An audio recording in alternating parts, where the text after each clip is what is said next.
Hello అండి. నేను మీ advocate Lokesh Reddy.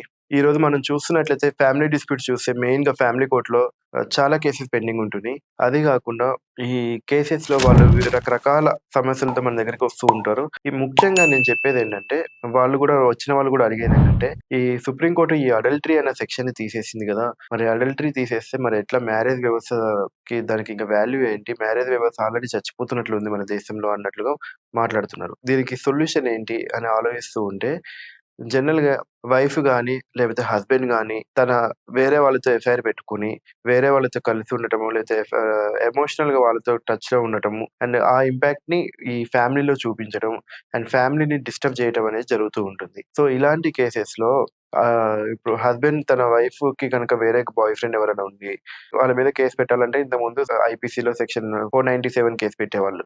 కానీ ఒక్కసారి ఈ సెక్షన్ తీసేసిన తర్వాత, మరి హస్బెండ్‌కున్న రైట్స్ ఏంటి? తన మ్యారేజ్ డిస్టర్బ్ అయిపోయింది. సో, ఎన్నో ఆశలతో పెళ్లి చేసుకొనుంటాడు. తర్వాత ఎంతో ఖర్చు పెట్టుంటాడు. తర్వాత ఎంతో టైమ్ స్పెండ్ చేసుంటాడు. సో, ఇవన్నీ గూడా వేస్ట్ అయిపోయినట్లే గదా! మరి దానికి సొల్యూషన్ ఏంటి? అతనికి ఏ విధంగా న్యాయం చేయొచ్చు అని మనం చట్టంలో చూసుకున్నట్లయితే, నేను ముఖ్యంగా నమ్మేదేంటంటే చట్టంలో ప్రతి దానికి ఒక సొల్యూషన్ ఉంటుంది. అదే విధంగా దీనిలో గూడా సొల్యూషన్ ఉందండి. మీకు అలినేషన్ ఆఫ్ ఎఫెక్షన్ అని ఒక కేస్ ఉంటుంది. మీరు లా ఆఫ్ థాట్స్‌లో చూసినట్లయితే అలినేషన్ ఆఫ్ ఎఫెక్షన్ అనే ఒక టాపిక్ ఉంటుంది. మీరు కనీసం ఒక గూగుల్‌లో కొట్టి చూసుకుంటే మీకు గూడా అర్థమవుతుంది. ఈ అలినేషన్ ఆఫ్ అఫెక్షన్ అనే కేస్ గనక మీ మ్యారేజ్‌ని ఎవరైతే డిస్టర్బ్ చేసారో వాళ్ళ మీద మీరు కేస్ వేయొచ్చు. ఒకవేళ వైఫ్‌కి గనక వేరే బాయ్ ఫ్రెండ్ ఉండి, తన వలన ఈ మ్యారేజ్ గనక డిస్టర్బ్ అయితే, మీరు అతని మీద ఈ అలినేషన్ ఆఫ్ అఫెక్షన్ అన్న కేస్ వేసుకొని, అతని దగ్గర నుంచి మీరు ఒక 1,00,00,000, 2,00,00,000, 5,00,00,000 మీకైనా మెంటల్ ఎగోనికి మనం వాల్యూ కట్టలేము. సో, మీరెంతంటే అంత కాంపెన్సేషన్ మీరు క్లెయిమ్ జేసుకోవచ్చు. జడ్జి గారు గూడా చూసి ఇవన్నీ సాక్ష్యాధారాలు, ఈ ప్రైమా ఫేసి అన్నీ చూసి డిక్రీ ఇచ్చేటప్పుడు కూడా ఇవన్నీ పరిగణనలోకి తీసుకొని ఇస్తారు. అయితే ఈ అలినేషన్ ఆఫ్ ఎఫెక్షన్ అనే కేసు అసలు ఎవరెవరు ఎయొచ్చు? ఎవరి మీద వేయొచ్చు? అండ్ ఏ ఏ సందర్భాలలో వేయొచ్చు?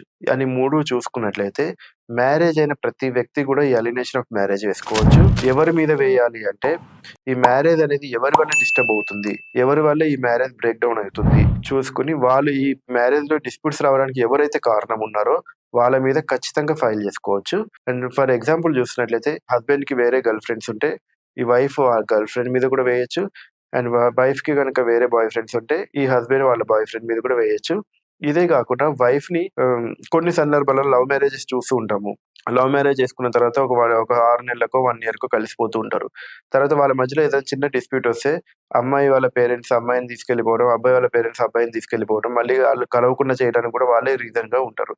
అలాంటి కేసెస్‌లో ఒకవేళ వైఫ్‌ని గనక వాళ్ళ పేరెంట్స్ తీసుకెళ్ళిపోయి, వాళ్ళ పేరెంట్స్ మళ్ళీ ఆ కుటుంబంలోకి రానీయకుండా, అక్కడ డైవర్స్ తీసుకోవడానికి కూడా ఆళ్ళే కారణంగా ఉంటే, మీరు ఖచ్చితంగా వాళ్ళ పేరెంట్స్ మీద గూడా, స్పౌస్ యొక్క పేరెంట్స్ పైన గూడా ఈ అలినేషన్ ఆఫ్ అఫెక్షన్ అనే కేస్ వేసుకోవచ్చు. నేను ముఖ్యంగా చెప్పేదేంటంటే, ఈ మ్యారేజ్ ఎవరి వల్లైతే డిస్టర్బ్ అయింది, మీరు ఐడెంటిఫై చేసుకొని, వాళ్ళందరి మీద కూడా మీరు ఈ suit for alienation of affection అనే ఒక సూట్ వేసుకోవచ్చు. దీనిలో హెవీ కాంపెన్సేషన్ కూడా క్లెయిమ్ జేసుకోవచ్చు.